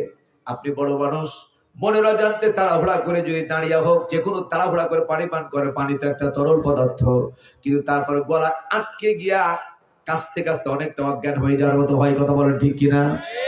তাইলে আপনি বড় মানুষ, আমি বড় মানুষ, এই পানি পান করতে তাড়াহুড়া করা যাবে না। 5টা সুন্নত আছে। 1 গ্লাস পানি পান করার ভিতরে কয়টা সুন্নত? তাজা 5টা সুন্নত আছে। 1 নাম্বার হচ্ছে, দেখেন আমার দিকে মনে রাখবেন, 1 নাম্বার হচ্ছে বসে পানি পান করা। যেটা বলুন, 1 নাম্বার কি? 2 নাম্বার ডান হাতে পানি পান করা। 2 নাম্বার কি? ডান হাতে পানি পান করা। 3 নাম্বার হলো 3 নিঃশ্বাসে পানি পান করা। 4 নাম্বার হলো খাওয়ার আগে বিসমিল্লাহ বলা। আর 5 নাম্বার হলো খাওয়ার পরে মাশাআল্লাহ। এই তো অন্তত সুন্নতটা আমল করবেন। আল্লাহ তৌফিক দিন, জোরে বলেন আমিন। আমার ভাইয়েরা, এজন্য আল্লাহ তাআলা মায়ের স্তনে একটা ছিদ্র যদি করতেন, এই বাচ্চা 2 দিন 5 দিন পরে খিদার যন্ত্রণার কারণে জোরে করে চুস্কুর মারলে, বেশি হয়ে দুধ বিদ্ধ হয়ে আসলে বাচ্চার কচি কণ্ঠ বিদ্ধ হয়ে অ্যাক্সিডেন্টের সম্ভাবনা ছিল। কে বুঝেছেন? আল্লাহ। একথা কে বুঝলেন? পৃথিবীর কেউ বুঝে নাই। খালাকাল ইনসান, যিনি মানুষকে এত সুন্দর করে তৈরি করলেন তিনি একমাত্র জানেন, ঠিক কিনা? এই জন্য গলা বিদ্ধ হয়ে গলা আটকে এই শিশু বাচ্চা যাতে অ্যাক্সিডেন্ট না হয়ে যায়, এই জন্য আমি আল্লাহ তাআলা মায়ের স্তনে নিপলে 32টা সূক্ষ্ম করে ছিদ্র করে বাচ্চার খাবার বন্দোবস্ত করেছি। চিৎকার হয়ে জোরে বলেন সুবহানাল্লাহ। আমি বলছি না, ডান হাতে যখন 1 মশক দুধ আল্লাহ নবী দিলেন, ওই মুহূর্তে হাতখানা ধরে ফেললেন আর বললেন, আব্দুল্লাহ রে, গতকালকে মুশরিক ছিলাম, এটা বলার সিস্টেম ছিল না যে যার উপরে কালেমা পড়েছে মুসলমান হয়েছ, আজ থেকে যতদিন বাঁচবা ততদিন পর্যন্ত আল্লাহর অনুমতি ছাড়া পান করাও যাবে না, খানা খাওয়াও যাবে না। আব্দুল্লাহ তৎক্ষণাৎ বলল, ইয়া রাসূলুল্লাহ, কেমনে আল্লাহর অনুমতি নেওয়া লাগে আমার জানা নাই। নবীজি তৎক্ষণাৎ শিখিয়ে দিলেন, আমার সাথে সবাই পড়েন, বিসমিল্লাহির রাহমানির রাহিম। জোরে জোরে বলেন, বিসমিল্লাহির রাহমানির রাহিম। একটা বার যারা বিসমিল্লাহ বলেছেন প্রত্যেকের আমলনামায় 190 নেকি লেখা হয়ে গেছে। জোরে বলেন আলহামদুলিল্লাহ। আব্দুল্লাহ বিসমিল্লাহ বললেন, পান করা শুরু করলেন ঠিকই, কিন্তু 1/3 মানে কি 3 ভাগের 1 ভাগ। মাশাআল্লাহ, 3 ভাগের 1 ভাগ দুধ পান করতে পারে নাই। আব্দুল্লাহ বলতেছি, ইয়া রাসূলুল্লাহ, গতকালকে 7 মশক দুধ পান করার পরে আমার পেটের পরিধি যা হয়েছিল, আজকে বিসমিল্লাহ বলার কারণে 3 ভাগের 1 ভাগ এখনো পান করতে পারি নাই। আমার পেটের পরিধি গতকালের চাইতে পরিপূর্ণ হয়ে গেছে। চিৎকার মেরে জোরে বলেন সুবহানাল্লাহ। শুরু থেকে পর্যন্ত আপনাদের কাছে বিভিন্ন তাফসীর থেকে আলোচনা করলাম। বিসমিল্লাহির রাহমানির রাহিম। লাকাদ কানা লাকুম ফি রাসূলিল্লাহি উসওয়াতুন হাসানাহ লিমান কানা ইয়ারজুল্লাহা ওয়াল ইয়াওমাল আখিরা ওয়া যাকারাল্লাহা কাসীরা। তোমাদের জন্য রয়েছে মহত্তম আদর্শ নবী মুহাম্মদ রাসূলুল্লাহ সাল্লাল্লাহু আলাইহি ওয়াসাল্লামের চরিত্রের ভিতরে। জোরে বলো ঠিক কি না? মাত্র একটা পয়েন্ট, শুধু একটা পয়েন্ট আপনাদের কাছে আলোকপাত করব। কষ্ট পাবেন? বিরক্ত হবেন? উঠে যাবেন? কোরআন যতক্ষণ থাকবে এখানে, আমরা থাকবো ততক্ষণ এখানে ইনশাআল্লাহ। তবে এমন কাজ করব না ফজর নামাজ কাদা হয়, অতি স্বল্প সময়ের মধ্যে শেষ করে দিব। নবীর মধ্যে রয়েছে ইতিমের আদর্শ, নবীর মধ্যে রয়েছে স্বামীর আদর্শ, নবীর মধ্যে রয়েছে প্রেসিডেন্টের আদর্শ, নবীর মধ্যে রয়েছে প্রধান সেনাপতির আদর্শ, নবীর মধ্যে রয়েছে প্রতিবেশীর শ্রেষ্ঠ আদর্শ। কথা বলেন ঠিক কিনা? একটা নাম্বার শুধু আপনাদের বলবো, আল্লাহ তাআলা কোরআনে কারিমে বলছেন, আলাম ইয়াজিদিকা ইয়াতীমান ফাআওয়া। আল্লাহু আকবার। হে রাসূল, আপনাকে কি আমি এতিম অবস্থায় পাই নাই?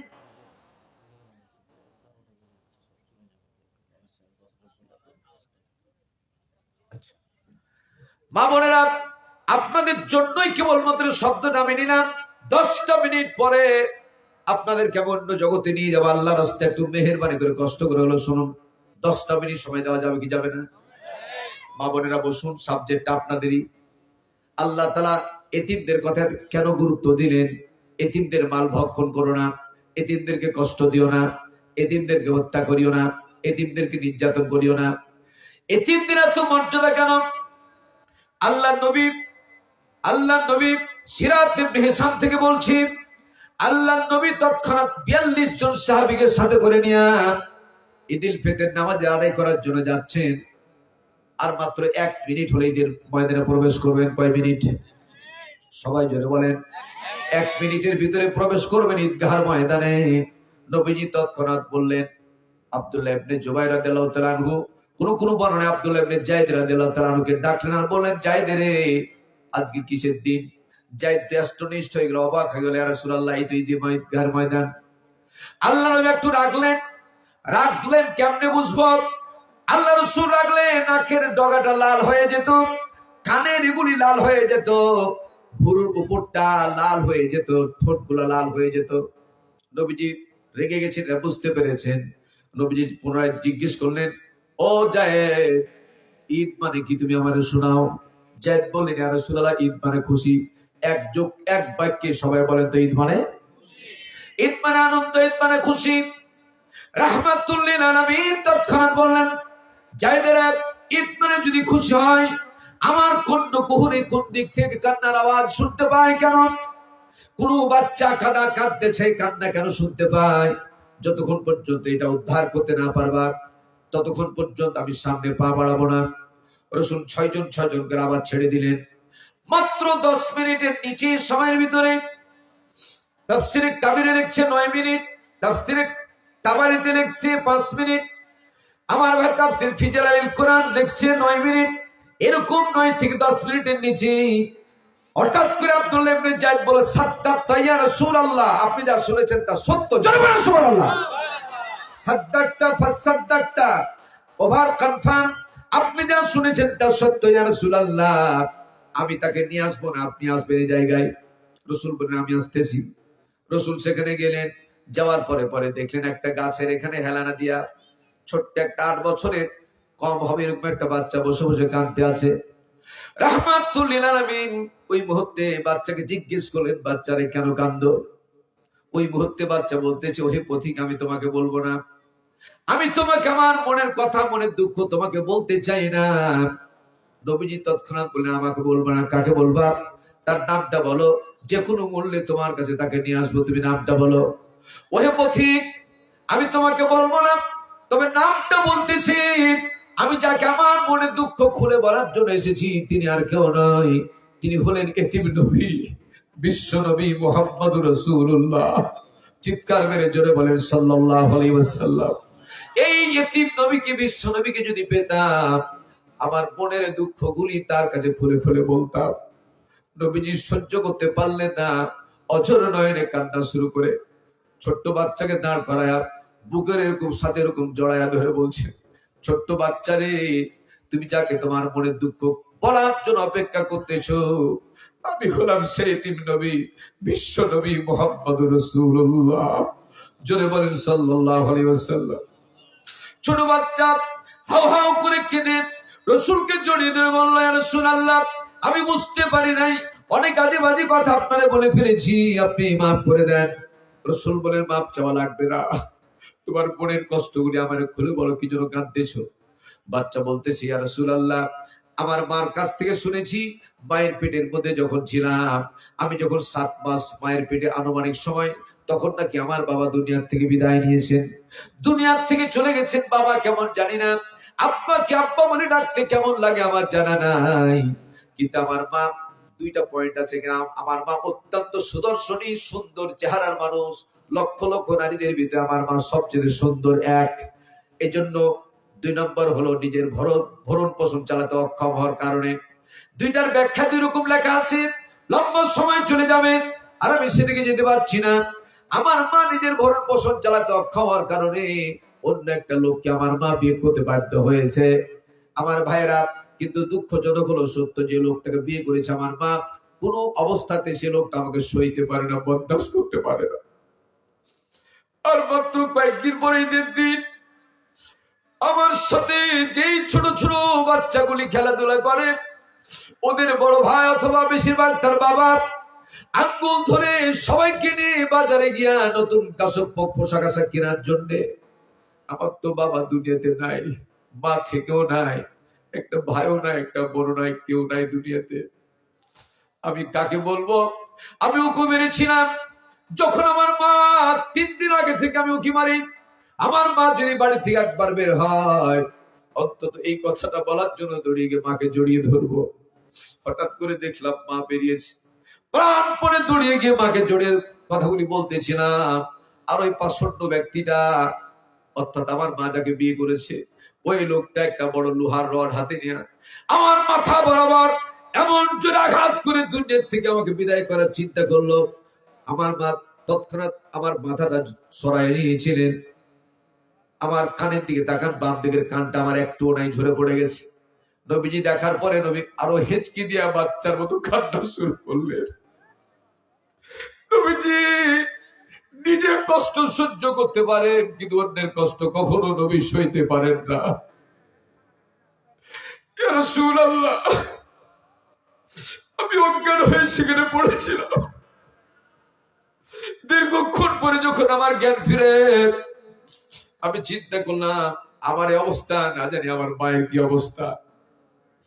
হঠাৎ করে একটা ঘরের ভিতরে গিয়ে দেখলাম মা রক্ত হয়ে পড়ে আছে, রক্তাক্ত হয়ে পড়ে আছে। আমার মা যথাসাধ্য আমি মুছে রক্তগুলি মুছলাম, আল্লাহর কাছে ফরিয়াদ করলাম, আল্লাহ আমার তো দুনিয়াতে কেউ নাই, আমার মাকে আল্লাহ তুমি মেহেরবানি করে সুস্থ করে ফিরায় দাও। ছোট্ট মানুষ আমার তো আল্লাহ দরবারে কবুল হয়ে গেল। আর মার জ্ঞান ফিরে মা দাঁড়িয়ে গেলেন। দাঁড়িয়ে যাওয়ার পরে পরে সর্বপ্রথম আমাকে আমার মায়ের কথা বলেছেন, বাবারে বেঁচে থাকা পর্যন্ত বাড়িতে আর কথা দিয়ে আমাকে যারা কোনোদিন আসবি না। আমি মাকে বললাম, মা তুমি ছাড়া তো দুনিয়াতে আমার কেউ নাই, কোন দিকে যাব, কার কাছে যাব তুমি বলে দাও। বেটারে মন খারাপ করিস না, দুনিয়ার যে কোনো জায়গায় যদি বেঁচে থাকিস এটাই হলো আমার জীবনের বড় সান্ত্বনা। আর একটাবার এই লোকটা যদি তোকে দেখতে পায়, এবার টুকরো টুকরো করে কেটে কেটে মাটির নিচে পুঁতে দিবি, এটা আমি বরদাস্ত করতে পারবো না। তোর মা পেটে ধরেছি আমি, কি ব্যথা আমি জানি। বেটারে তুই আর খবরদার আসবি না। আমার মাকে বললাম, তোর মুখ দিয়ে জবান দিয়ে বলে দাও কোন দিকে যাব, কার কাছে যাব। আমার মা তৎক্ষণাৎ বললেন, তুই হলি ইতিম। এই পৃথিবীতে ইতিমের দুঃখ বোঝার জন্য কেবলমাত্র একজন ব্যক্তি আছেন, যিনি হলি ইতিম নবী, বিশ্ব নবী মুহাম্মদুর রাসূলুল্লাহ। চিৎকার করে বলেন সাল্লাল্লাহু আলাইহি ওয়াসাল্লাম।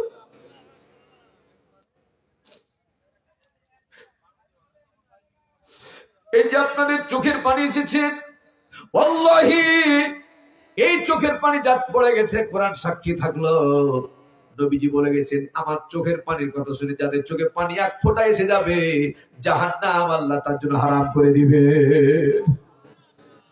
আমার ভাইরা রাহমাতুল লিল আলামিন বললেন, এই মুহূর্তে তুমি কি চাও? বাচ্চা কিনে তৎক্ষণাৎ রসুল তাকে হুজরাখানায় নিয়ে আসলেন। ঈদগাহতে প্রবেশ করলেন না। বাড়িতে আসার পরে পরে বললেন, আম্মা এসে সিদ্দিকা রাদিয়াল্লাহু তাআলা আনহাকে বাম দিকে দাঁড় করালেন, মধ্যখানে বাচ্চারে দাঁড় করায়া ডান দিকে রাসূল দাঁড়ালেন। আর দাঁড়ার পরে বলতেছেন, যে কোনো মূল্যে তোমার কাছে হাসি দেখতে চাই, কি পেলে তুমি খুশি হও? বাচ্চা বলছে, আল্লাহ ওয়া রাসূল, আল্লাহ আল্লাহ রাসূল ভালো জানেন। নবীজি খুব কথাটাতে খুশি হলেন। আর বললেন, ছোট্ট বাবুরে, এটা হলো আয়েশা আমার স্ত্রী। এই মুহূর্তে থেকে যতদিন তুমি বাঁচবা, আমার আয়েশা যদি তোমার মা হয়ে যায়, আর আমি বিশ্বনবী মুহাম্মদুর রাসূলুল্লাহ জেনে বলেন সাল্লাল্লাহু আলাইহি ওয়াসাল্লাম যদি তোমার পিতা হয়ে যায়, তাহলে তোমার মনের মধ্যে আনন্দ আছে কিনা, দুঃখ বুঝি কিনা? এবার ছোট বাচ্চা তারপরে বলল, ইয়া রাসূলুল্লাহ, আকাশের নিচে জমিনের ভিতরে এর চেয়ে বড় পুরস্কার আর হতে পারে না। কি বলেন, সবাই পারে নাকি? জোরে বলেন, পারে নাকি? আমার ভাইয়েরা, ওই মুহূর্তে আয়েশার হাতটা ধরে বাচ্চার হাতে তুলে দিলেন আর বললেন, আয়েশা রে, যতদিন পৃথিবীতে বাঁচবা, যতদিন পৃথিবীতে বাঁচবা, ততদিন পর্যন্ত এই সন্তানকে তোমার নিজের সন্তানের মতো তুমি লালন পালন করবা। চিৎকার করে বলেন সুবহানাল্লাহ। আবার জোরে বলেন সুবহানাল্লাহ। আমার ভাইয়েরা, আমার বাবাজিরা, আল্লাহ নবীদের ময়দানে বাচ্চাদের পরবর্তীতে নিয়ে গেলেন। নামাজ সমাপ্ত হওয়ার পরে পরে সমস্ত সাহাবীদের উদ্দেশ্যে রাসূল বক্তব্য দিলেন আর বললেন, তোমরা যদি রাস্তার ধারে বসে থাকো আর তোমাদের জানা মতে কোন সন্তান বাবা হারা অথবা মা হারা অথবা উভয় হারা পিতামাতা হারা কোন সন্তান যদি তোমাদের পাশ দিয়ে হেঁটে যায়, তৎক্ষণাৎ তোমরা দাঁড়িয়ে যাবে। তোমরা দাঁড়িয়ে তার মাথায় এরকম হাত বুলায় দেবে। নবীজি বললেন, তোমাদের হাতে তার মাথার চুল যতটা স্পর্শ করবে, আল্লাহ রাব্বুল আলামিন এতিমকে আদর করার কারণে, এতিমকে সোহাগ করার কারণে, যত্ন করার কারণে, তাকে একটু কিছুক্ষণের জন্য আনন্দ দেওয়ার কারণে, মাথায় হাত বোলার কারণে তোমার হাতের নিচে তার মাথার যতটা চুল স্পর্শ করবে, আল্লাহ পাক ততটা গুনাহ খাতা তোমার মাফ করে দিবে। শুধু তাই না, ওয়ায়ুবাদদিলুল্লাহু সাইয়্যাতিহিম হাসানা। আরেকটা বর্ণনা আছে, শুধু গুনাহ মাফ করবে না, যতটা চুলে হাত পিছু স্পর্শ করলো ততটা সওয়াব তোমার আমলনামে আল্লাহ দান করে দিবে। আর যারা বলেন সুবহানাল্লাহ। এই জন্য আল্লাহ তাআলা বললেন, আলাম ইয়াজিদিকা ইয়াতীমান ফাআওয়া। আল্লাহু আকবার। আমার ভাইরা, এই নবীজি একদিন মসজিদে নববীতে 3 নম্বর জাবালে রহমান পাদদেশে সিজদায় পড়ে পড়ে প্রচন্ড কাঁদতেছিলেন। এই কান্নার যথেষ্ট কারণ আছে, তার মধ্যে উল্লেখযোগ্য কারণ হলো وسيق الذين كفروا إلى جهنم زمرا কিয়ামতের ময়দানে অসংখ্য নবীর অসংখ্য উম্মতের ভিতর থেকে আমার উম্মত সাথে সাথে করে নিয়ে ওয়াসিকা মানে ধাক্কা মেরে মেরে জাহান্নামের দিকে নিয়ে যেতে থাকবে। আমি কেমনে বরদাস্ত করবো, কেমনে শুভ রাহমাতুল্লিল আলামিন কেমন দায়িত্বশীল দেখে নেন। আল্লাহ পাক সঙ্গে সঙ্গে ওহী নাজিল করে দিলেন, ও আমার হাবিব, ও আমার বন্ধু, আপনি চোখের পানি ছেলে চোখের পানি ফেলে কাঁদতে কাঁদতে আমার কাছে আসবেন, এটা আমি কখনো চাই না। আপনাকে সান্ত্বনা দিয়া আপনাকে স্যাটিসফাইড করে তারপর আমি নিতে যাই। আল্লাহ পাক জিবরাইলকে জানিয়ে দিলেন 50,000 সানা মিম্মা তাউদ্দুন। আমার ঘোষণাটা জিবরাইল তৎক্ষণাৎ আমার নবীর কানে গিয়ে পৌঁছে দাও। কাল কিয়ামতের ময়দানে আমার অর্ডার দেওয়া হয়ে গেল, পারমিশন দেওয়া হয়ে গেল। কাল কিয়ামতের ময়দানে আমার হাবিবের উম্মত গুলাকে নিজে বাছাই করে করে নিজ দায়িত্বে যেন আগে জান্নাতে পৌঁছায়া যায়। চিৎকার করে জোরে বলেন না সুবহানাল্লাহ। আবার জোরে বলেন সুবহানাল্লাহ। আল্লাহ নবী তৎক্ষণাৎ খুব খুশি হয়ে বাড়িতে গেলেন, হুজরাখানায় গেলেন। যাওয়ার পরে আমি একটা কাটছাট করে আলোচনাটা শুরু করলাম, কয়েক মিনিট মাত্র। আল্লাহ নবী আয়েশাকে বললেন, আয়েশা দ্রুত আমার কাছে আসো।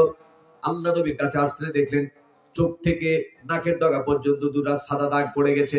আম্মা আয়েশা জান্নাতি পানি জমজমের পানিগুলা নিয়ে একটা নরম একটা কি বলে কাপড় নিয়ে বারবার এগুলো মুছতেছে।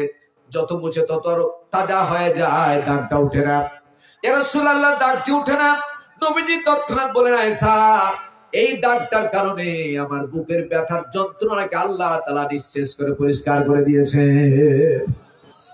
কাল কিয়ামতের ময়দানে আল্লাহ পাক আমাকে দায়িত্ব দিয়ে দিয়েছেন, বন্ধু কাঁদিও না, ও আমার হাবিব আপনার কান্না সহ্য করতে পারি না। আপনার পারমিশন দিয়ে দিলাম, কিয়ামতের ময়দানে আপনার উম্মতকে আপনি নিজ হাতে হাতে ধরে ধরে জান্নাত পৌঁছায় দিবেন। আল্লাহ নবীর কথা শুনে আল্লাহ আয়েশা বলে, সাদ্দাক্তা ইয়া রাসূলুল্লাহ, আপনার কথা সত্য, কিন্তু আমার জেহেনে আসে না, মনে ধরছে না, ধরতে পারি না, বুঝতে পারি না। কারণ কিয়ামতের ময়দানে লক্ষ লক্ষ নবীর উম্মতরা সেখানে থাকবে, ওর ভেতর থেকে আপনার উম্মতকে আপনি আলাদা করবেন কি? আপনি যুক্তিটা ঠিক আছে না নাই? সবাই বলেন যুক্তিটা ঠিক আছে না নাই? আম্মা আয়েশা বললেন, ইয়া রাসূলুল্লাহ, আপনার উম্মত শুধু থাকবে না, যতগুলি নবী পৃথিবীতে এসেছিলেন সমস্ত নবীর উম্মতেরা সেখানে থাকবে, আপনি আলাদা করবেন? তৎক্ষণাৎ নবীজি বললেন দুইটার কারণের কথা। এক নম্বর কারণ হলো, আয়েশা রে, কোন একটা ময়দানে 1 লক্ষ 2 লক্ষ 5 লক্ষ যদি ঘোড়া থাকে একই কালারের একই রঙের, 5 লক্ষ 5 কোটি যদি ঘোড়া থাকে, একটার কপাল থাকে গুররাম মুহাজ্জালিন, একটার কপাল থাকে পাকড়া সাদা। ও আয়েশা, তোমার কাছে শুনতে চাই, লক্ষ লক্ষ ঘোড়ার ভিতরে ওই চিতওয়ালা ঘোড়াটা আলাদা করা যাবে কিনা? কথা বলেন, আপনারা যাবে কিনা? আম্মা আয়েশা বলেন, যাবে ইয়া রাসূলুল্লাহ। নবীজি বলেন, তৎক্ষণাৎ আয়েশা রে, লক্ষ কোটি কোটি ঘোড়ার ভিতরে একটা ঘোড়া যেমন আলাদা করা মোটে অসম্ভব কিছু হতে পারে না। 50,000 সানা মিম্মা তাউদ্দুন, আমার কিয়ামতের ময়দানে 50,000 বছরের দিনে কঠিন দিনে আমার যারা উম্মত হবে তারা নামাজি হবে। এক নম্বর, তারা কি হবে? আরো জোরে বলুন, নামাজি হবে। 2 নম্বর, মসজিদের সাথে তাদের সম্পর্ক থাকবে। আল্লাহু আকবার। কার সাথে? মসজিদের সাথে সম্পর্ক থাকবে। মসজিদ এমন একটা আমার ঘর, মাব্বানা লিল্লাহি মসজিদান বানাল্লাহু লাহু বাইতান ফিল জান্নাহ। পৃথিবীর অন্য ঘরের কথা আমি বলি নাই। আমার মসজিদের সাথে যাদের সম্পর্ক আছে, আমার মসজিদের সাথে ভালো সম্পর্ক, আমি তাদের জন্য ওয়াদাবদ্ধ, বানাল্লাহু লাহু বাইতান ফিল জান্নাহ, আমি তাদের জন্য জান্নাতে একখানা ছোটখাটো ঘর না, বালাখানা তৈরি করে দেব। জোরে বলেন সুবহানাল্লাহ। আল্লাহর ওয়াদা সত্য না মিথ্যা? জোরে বলেন সত্য না মিথ্যা? যারা মসজিদের সম্পর্ক থাকবে, যারা নামাজি হবে, নামাজ যারা আদায় করবে, জোরে করে বলুন তো, ওযু ছাড়া কি নামাজ হবে নাকি? এখন কিন্তু বাংলাদেশে কয়েকটা দিনের ভিতরে বা কয়েক সপ্তাহের ভিতরে বিনা ওযুতে নামাজ পড়ার সংখ্যা লোক কিছু বাড়বে। আমি বুঝাতে পারি নাই? ওযু ছাড়াই নামাজে দাঁড়িয়ে যাবে, জানাজায় দাঁড়িয়ে যাবে। দেখবেন সারা বছর 5 বছর 15 বছর কোনোদিন টুপি ছিল না, বরঞ্চ বলেছে শরিয়া আমি মানি না, শরিয়া আমার মানা, আমরা মানি না। কেউ যারা শরীয়ত মানে না তারাও আজকে টুপি দেয়। এরকম লোক আছে না নাই? আরে কথা বলেন না, আছে না নাই? আমার ভাইরা, এরাই হচ্ছে ভণ্ড, এরাই হচ্ছে প্রতারক, এরাই হচ্ছে ধর্ম ব্যবসায়ী। আসল কথা বলে ঠিক কিনা? আমার ভাইরা, আমরা যারা মুসলমান এখানে আছি, মসজিদ আমাদের জীবন, মসজিদ আমাদের মরণ। আমরা মসজিদে থাকতে চাই, বাস করতে চাই, মসজিদ নিয়ে আমরা বাঁচতে চাই, কোরআন নিয়ে বাঁচতে চাই, আল্লাহ পাকে পেতে চাই। কথা বলেন ঠিক কিনা? আল্লাহর ঘর ছাড়া আল্লাহকে পাওয়া যাবে না। অতএব কিয়ামতের ময়দানে